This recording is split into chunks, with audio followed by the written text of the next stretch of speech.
So, hi everyone, this is me Janvi, and in this video I'm gonna share some how to remember things for longer time, mainly for school students. So, अगर आपको mainly तीनों points अगर चाहिए तो आप इतनी video भी देख सकते हो, बट अगर एक्सप्लेनेशन के साथ चाहिए लाइक मैंने अपनी 10th क्लास में किस तरह से पढ़ाई करी थी वो चीज़ें तो मैं बाद में अगर आप लोग बोलोगे तो अच्छे से भी एक्सप्लेन कर सकती हूँ.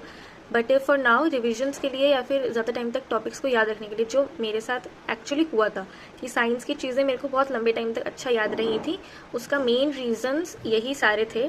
सो फर्स्ट इज़ कि डू नॉट क्रैम, अंडरस्टैंड. रटना नहीं है कुछ भी, कोई रटने के बाद ना वो चीज़ थोड़े टाइम तक याद रहती है, वो लंबे टाइम तक याद नहीं रहती. ये तो फैक्ट है, आपको बहुत लोग बोलते होंगे और ये एक्चुअल में सच है, क्योंकि कुछ कुछ चीज़ें होती हैं जो कभी कभी हम रट लेते हैं कि ठीक है कुछ चीज़ थोड़ी सी चीज़ें तो है बट वो लॉन्ग टर्म में हमको याद नहीं रहती है बिल्कुल भी.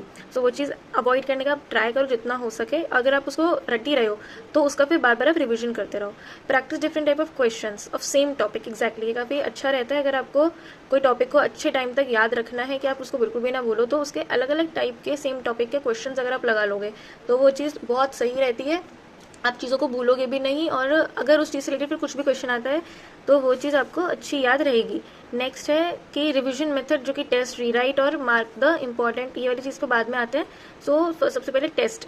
मेरे स्कूल में हर मंथ टेस्ट होते थे और उसमें जितना भी सिलेबस हो गया वो सारा आता था. इस चीज़ का मुझे मेरी 10th क्लास में ऑनेस्टली बहुत हेल्प मिली है, क्योंकि मैं जो भी पढ़ती थी वो सारा टेस्ट में यूज़ हो जाता था और उसके साथ रिवीजन मेरा चलता रहता था, तो मुझे ऐसे कभी सेपरेटली रिवीजन नहीं करना पड़ा.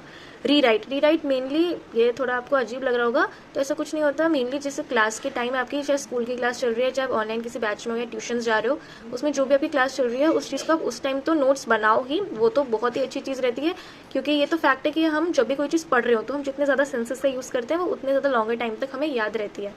सो रीराइट में मेनली क्या होता है, अगर आपने जैसे एक टॉपिक पढ़ा तो उसको क्या करना है, अब उसको पढ़ लो आप अच्छे से और उसके बाद एक दूसरी रफ कॉपी लेके बैठो और उसको खुद से लिखो कि वो टॉपिक पढ़ा आपने, उसके बाद आपको जो चीज़ें याद है उसको लिख दो और फिर आपको चलेगा कि आपको क्या क्या चीज़ें याद हैं और क्या क्या चीज़ें याद नहीं है, तो आप उसको फर्दर चेक कर सकते हो.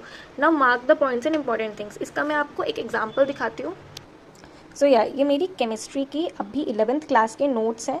तो मैं इसमें बस इतना ही आपको इस चीज़ से दिखाना चाह रही हूँ कि जो मैं ये नियॉन येलो वाला हाइलाइटर यूज़ करती हूँ, ये यूज़ करती हूँ for the heading purpose, blue for important things and orange for सब हेडिंग्स. सो जो ब्लू वाला पार्ट रहता है ना, उसमें मेनली मैं फॉर्मूलाज लिखती हूँ या फिर अगर मैं कुछ हिंदी में लिख ली हूँ कोई चीज़ समझने के लिए, तो वो वाली चीज़ें आ. हाँ, तो वो चीज़ें इतना हेल्प करती हैं कि जैसे अगर आपको लास्ट टाइम में आप रिवीजन कर रहे हो, जैसे आपका टेस्ट है और आपको एक है कि एक बार ओवरव्यू ले लूँ चैप्टर्स का, तो वो ब्लू वाले पॉइंट्स आप उसको पढ़ लो. वो आप कलर कोई भी चूज़ कर सकते हो, वो जो भी आपका जैसा आपको पसंद हो.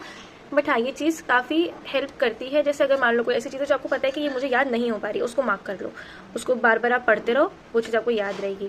मेनली जो कहते हैं कि हमें अगर कोई चीज़ याद रखनी है लॉन्गर टाइम तक, तो सबसे पहले उसको हमें 24 आवर्स में रिवाइज करना है, उसके बाद 7 डेज में और उसके बाद 30 डेज में. ये एक रूल भी होता है आई थिंक 24/7/30 करके. सो ये काफ़ी हेल्पफुल रहता है एंड आई थिंक ये वीडियो से आप लोगों को कुछ ना कुछ हेल्प मिली हो. और अगर आपको कुछ और चाहिए हो तो आप कमेंट्स में बता सकते हो. फॉर 10th 11th तो अभी मैं खुद एक्सपीरियंस कर रही हूँ. सो या, थैंक यू.